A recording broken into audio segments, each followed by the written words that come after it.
और भारतीय जनता पार्टी इस चुनाव को केवल और केवल विकास के मुद्दे पर, गरीब, किसान, युवा, महिला, इसकी तरक्की और कल्याण के मुद्दे पर लड़ रही है। लेकिन कांग्रेस पार्टी का पिछले कुछ दिनों से हम सब लोग व्यवहार देख रहे हैं कि कांग्रेस पार्टी ने एक बार फिर से उस विकास के एजेंडे को, जन कल्याण के एजेंडे को, देश की आर्थिक स्थिति मजबूत हो, इस प्रकार के एजेंडे को बदल करके उनका जो पुराना तुष्टीकरण का खेल होता है, एक तो उस तुष्टीकरण के खेल के ऊपर इस चुनाव को केंद्रित करने का प्रयास किया जा रहा है। और दूसरा, कांग्रेस पार्टी के नेता राहुल गांधी जी और तथाकथित गठबंधन अलायंस, गठबंधन इंडी अलायंस, इन्होंने जिस प्रकार की भाषा बोलनी शुरू करी है, उसके आधार पे हम लोग कह सकते हैं कि इनकी नज़र देश की जनता के खजाने के ऊपर है, उसकी संपत्ति के ऊपर भी है। ये समय समय पर इस प्रकार की जो इनकी स्टेटमेंट आती है, उससे एक बात और स्थापित होती है कि नेहरू गांधी परिवार शुरू से ही इस देश के अंदर वो साम्राज्यवादी परंपरा जिसको खत्म करके लोकतांत्रिक व्यवस्था का निर्माण हुआ, उसी साम्राज्यवादी परंपरा को स्थापित करना चाहता है, उसी साम्राज्यवादी सोच के साथ आगे बढ़ना चाहता है। उनको इनकी जो अलग अलग समय पर इनकी जो स्टेटमेंट है, इनके भाषण है, इनके वक्तव्य हैं, इनका चुनाव घोषणा पत्र है, इस सारे से इस बात की झलक मिलती है कि इन लोगों को आम जनता से किसी भी प्रकार का लेना देना नहीं है। देश की गरीब जनता का भला किस प्रकार से हो, किसान को किस प्रकार से उसका स्तर उठा करके देश की मुख्य धारा में लेकर के आने का जो भारतीय जनता पार्टी की नरेंद्र मोदी जी के नेतृत्व की सरकार ने किया, उसके ऊपर काम करने की बात हो, इनसे कोई मतलब नहीं है। और इसीलिए तो कांग्रेस पार्टी समय समय पर इस प्रकार की बातें करती है और अपने जो इन्होंने अपना मैनिफेस्टो जारी किया है, उसमें बिल्कुल स्पष्ट कहा है कि इस देश में बहुसंख्यक वाद की कोई जगह नहीं है। इन्वर्टेड कोमाज कांग्रेस पार्टी इस प्रकार की बातें करती है। यानी कि जो बात कभी उस समय के प्रधानमंत्री डॉक्टर मनमोहन सिंह जी ने कही थी कि इस देश के संसाधनों के ऊपर पहला अधिकार अल्पसंख्यक और खास करके मुस्लिम समाज का है, और आज ये बात कहना कांग्रेस का अपने चुनावी घोषणा पत्र में ये बात कहना कि बहुसंख्यकवाद के लिए कोई जगह नहीं है, उनका एजेंडा दिखाता है, आज का एजेंडा नहीं। कांग्रेस पार्टी लंबे समय से इस प्रकार के एजेंडे पे काम करती आ रही है। भारतीय जनता पार्टी के ऊपर की ये सांप्रदायिक पार्टी है। अगर हम इनकी मोटी मोटी बात करें तो ये देश की जनता इस बात के ऊपर अपना मत प्रकट करे कि भारतीय जनता पार्टी की सरकार और भारतीय जनता पार्टी इतने लंबे समय से देश के अंदर राज कर रही है मोदी जी के नेतृत्व में। कभी भी भारतीय जनता पार्टी की नरेंद्र मोदी जी ने सरकार ने इस प्रकार की योजनाएं नहीं बनाई जो केवल और केवल किसी जाति विशेष के लिए हो। समाज के सभी वर्गों का भला किस प्रकार से हो, सभी वर्गों का कल्याण किस प्रकार से हो, भारतीय जनता पार्टी और एनडीए की सरकार इस बात को लेकर के चलती है। अभी कांग्रेस पार्टी ने यह भी कहा है कि हम जो एससी, एसटी, बीसी, ओबीसी, इसको 50% आरक्षण की जो व्यवस्था है, उस व्यवस्था को बदल करके और उसमें अल्पसंख्यक खास करके मुस्लिम समाज को आरक्षण देने की बात वो लोग कहते हैं और आरक्षण की व्यवस्था को 90% तक लेकर के जाने की बात करते हैं। तो इसमें आपके माध्यम से मैं आम जनता तक भी बात पहुंचाना चाहूँगा और कांग्रेस पार्टी के मित्रजनों से एक बात पूछना भी चाहूँगा कि फिर ये रिजर्वेशन कटेगा किसका? इसका मतलब आप एससी का, एसटी का, बीसी, ओबीसी का अधिकार काट करके आप एक विशेष वर्ग को देना चाहते हैं। डॉक्टर मनमोहन सिंह के समय और उससे पहले की आप लोगों की योजना है और आप उसी के ऊपर काम कर रहे हैं। और इसी प्रकार से अगर हम इन मोटी मोटी बातों को जोड़ करके देखें तो कांग्रेस पार्टी देश को जात उपजात इस प्रकार के अलग अलग समूहों में और सांप्रदायिक वर्गीकरण करके देश के जो हमारी सनातन परंपरा है, जिसमें सामूहिक रूप से आगे बढ़ने की व्यवस्था है, उसको तोड़ने का गहरा षड्यंत्र है। इसके ऊपर कांग्रेस पार्टी के नेताओं को जवाब देना चाहिए। दूसरी तरफ मोदी जी कहते हैं कि एक देश एक कानून, एक देश एक व्यवस्था। दूसरी तरफ मोदी जी के नेतृत्व में भारतीय जनता पार्टी और एनडीए सर्व समाज को साथ लेकर के किस प्रकार से आगे बढ़े, सबका भला किस प्रकार से हो, इस बात के ऊपर काम कर रहे हैं। लेकिन इतना कुछ करने के बाद भी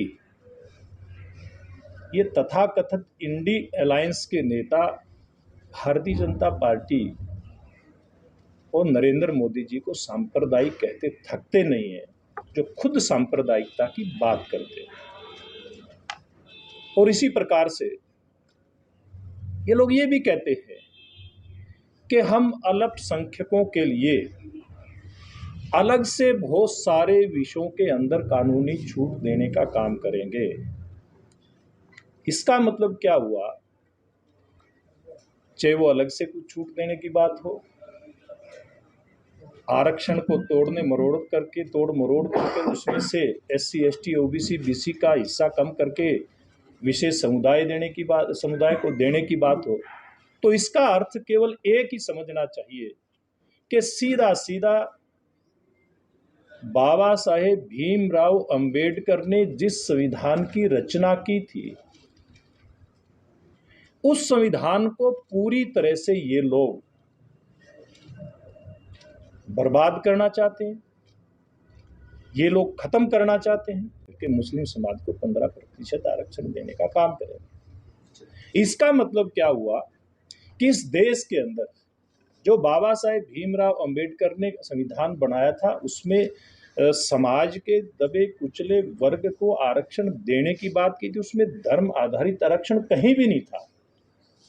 अब वो धर्म आधारित आरक्षण देकर के बाबा साहेब भीमराव का अंबेडकर जी का अपमान करने का काम कर रहे हैं। इस बात के ऊपर देश की जनता, मुझे लगता है, विचार करेगी। और अगर ऐसा होता है तो एक बहुत बड़ा खतरा हमारे सामने हम लोगों को दिखाई देता है कि देश के अंदर जो धर्मांतरण का दौर है, वो दौर जिसको समाज ने रोक करके रखा है, अगर इस प्रकार की व्यवस्था होती है, धर्म आधारित आरक्षण देने की बात होती है, तो देश के अंदर धर्मांतरण की होड़ लग सकती है। बहुत बड़ा खतरा हमारे देश के सामने मंडराता हुआ दिखाई दे रहा है। इस पार्टी के एजेंडे की मैंने बात की है। मुझे लगता है कि ये देश की जनता अब इस एजेंडे को समझने का प्रयास करना उसने शुरू कर दिया है।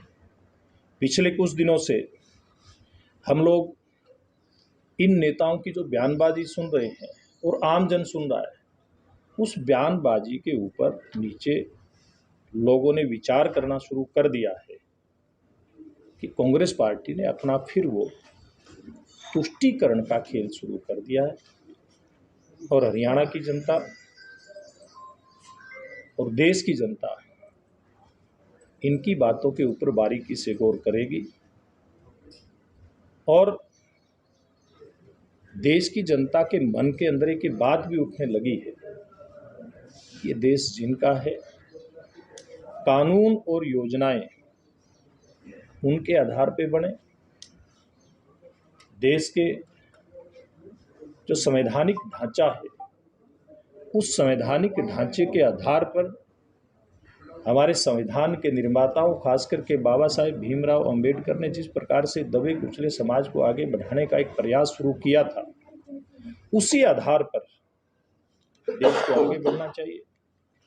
और भारतीय जनता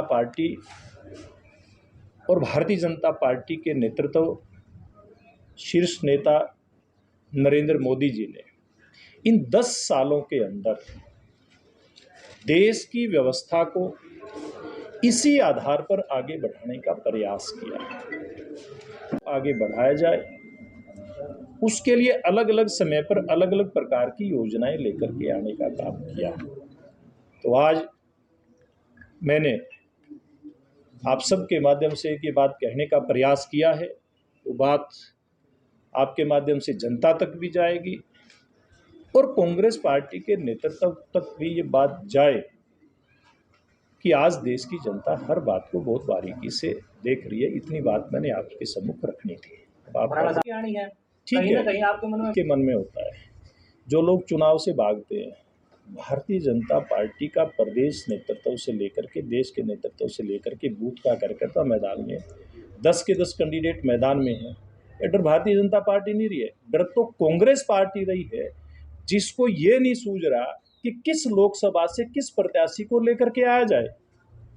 चाहे वो नरेंद्र मोदी जी की सरकार की जो जनहित की लोकप्रिय योजनाएं हैं उनका क्रियान्वयन हुआ, उनके क्रियान्वयन से उनको डर लगता है कि आम जनता भारतीय जनता पार्टी के पक्ष में खड़ी है, या फिर उनको दूसरा डर उनकी अंदर खाते जो पार्टी के अंदर टूट है राष्ट्रीय स्तर से लेकर के और प्रदेश स्तर और स्थानीय स्तर तक, और दूसरा तथाकथित इंडी अलायंस, उसके अंदर जिस प्रकार की घबराहट है, जिस प्रकार का डर है, तो डर उनके अंदर है, भारतीय जनता पार्टी के अंदर नहीं है। भारतीय जनता पार्टी तो केवल और केवल विकास के एजेंडे पे, जन कल्याण के एजेंडे पे, देश की आर्थिक स्थिति को मजबूत करने के एजेंडे पे अपने चुनाव को आगे बढ़ा रही थी। लेकिन ये तो काम कांग्रेस पार्टी ने शुरू किया, इंडी अलायंस ने शुरू किया। जी, पिछले जब वो मुख्यमंत्री थे उस समय की बात करें या उनके प्रधानमंत्री के 2 टर्म के कार्यकाल की बात करें, नए आइडिया युवाओं को किस प्रकार से दिए जाएं, कैसे युवाओं को नई तकनीक के साथ जोड़ा जाए, इस बात का प्रयास उनका रहता है। और मैं समझता हूं कि जब दुनिया की सबसे बड़ी महामारी कोरोना दुनिया के अंदर फैली तो एक अपना की वोट करो, किसी को भी दो। देखिए, ये बात मोदी जी आज नहीं कह रहे हैं या कोई अन्य पार्टी का नेता आज नहीं कह रहा है, ये देश की जनता का, जागरूक जनता का मत सबसे बड़ा एक अधिकार है। इसी अधिकार के कारण से हमारे देश में प्रजातांत्रिक व्यवस्था, लोकतांत्रिक व्यवस्था मजबूत होती है। इसी व्यवस्था के चलते देश की जनता के मन के मुताबिक सरकारें चुनी जाती हैं, इसलिए बातें कही जाती हैं। हाँ, वो विश्लेषण का विषय है कि मतदान कम कहाँ हुआ, लेकिन और क्यों हुआ, लेकिन भारतीय जनता पार्टी के लिए कोई खतरा नहीं है। तो भी भारतीय जनता पार्टी के नेता के आदरणीय नाते मोदी जी कहते हैं और एक छोटे से कार्यकर्ता के नाते मैं भी कहता हूं कि वोटिंग सबका अधिकार है, ज्यादा से ज्यादा वोटिंग करनी चाहिए। आपके उम्मीदवार ये कह रहे प्रयास वार्ता की है जी, उसका मुख्य फोकस रहा है कांग्रेस का घोषणा पत्र जी, और आपने अपने करीब 17 अपने सच्ची बात लेकर के ये हम लोगों की जिम्मेवारी है। भारतीय जनता पार्टी देश की सबसे बड़ी पार्टी है। देश के अंदर सरकार भारतीय जनता पार्टी की है। ये मैं नहीं कहता, ये देश का संविधान कहता है कि देश के अंदर धर्म आधारित आरक्षण नहीं हो सकता। ये बात डॉक्टर भीमराव अंबेडकर साहब संविधान के अंदर लिख करके गए, और कांग्रेस पार्टी बेशक अल्पसंख्यक का प्रयोग कर रही है, लेकिन उनका जो हिडन एजेंडा है वो बार बार सामने आया है, इस बार भी सामने है। हम उसके हिडन एजेंडे का पर्दाफाश करके रहेंगे, जनता तक की बात पहुंचा करके रहेंगे। लेकिन आप उनके घोषणा पत्र के अलग अलग बिंदुओं के ऊपर गौर करें तो बात बिल्कुल स्पष्ट आएगी कि कांग्रेस पार्टी का मंतव्य क्या है। सर, मुस्लिम भी तो देश के नागरिक हैं। मुस्लिम नागरिक हैं। एक बात बताइए, नरेंद्र मोदी जी ने देश के अंदर हर घर नल से जल योजना लागू करी। क्या, एक मिनट सुनिए आप पूरी बात, क्या उसमें ये है कि हिंदू के घर में पानी जाएगा कि मुस्लिम के घर में नहीं जाएगा? सबके घर में जाएगा। देश के प्रधानमंत्री ने कोरोना वैश्विक महामारी, दुनिया की सबसे बड़ी महामारी, उसमें फ्री वैक्सीन दी, और केवल भारतीय नागरिकों को नहीं दी। ऐसे देश जो गरीब मुस्लिम देश है वहाँ भी फ्री में उपलब्ध कराने का काम किया। प्रत्येक भारतीय मुस्लिम को या अन्य धर्मावलंबी को वो फ्री में वैक्सीन लगी। आज 80 करोड़ जनता को फ्री में अनाज दे रहे हैं, तो हिंदू मुस्लिम के आधार पर नहीं दिया जा रहा। आज भविष्य के लिए अम्बेडकर ने व्यवस्था करी कि देश के संसाधनों पर एक विशेष वर्ग का अधिकार, यानी कि मुस्लिमों का अधिकार नहीं होकर के गरीब व्यक्ति का अधिकार, आम आदमी का अधिकार, हम इसकी बात करते हैं। बराला जी, ये सारा ये बहुत क्लियर है। इस दुनिया के अंदर जो हमारे आसपास के देश जो कभी भारत का हिस्सा होते थे, पाकिस्तान, अफगानिस्तान, बांग्लादेश, उसके अंदर चाहे हिंदू थे, चाहे सिख थे, चाहे जैन थे, चाहे बौद्ध थे, उनका तुष्टीकरण हुआ। वहाँ पर उनकी प्रताड़ना हुई। वहाँ पर बार बार जो सांप्रदायिक दंगे होते थे, इनको अपने परिवार वहाँ पर गंवाने पड़े, और वो इस डर के कारण से वो भारत के नागरिक बनना चाहते थे। भारत में आकर के उन लोगों ने शरण ली। दुनिया में केवल भारत ऐसा देश है जहाँ इन वर्गों के लोग अपने मन और मत के आधार पर रह सकते हैं, बेहतर नागरिक हो सकते हैं, और इसीलिए भारत में आकर के वो शरण लेते हैं।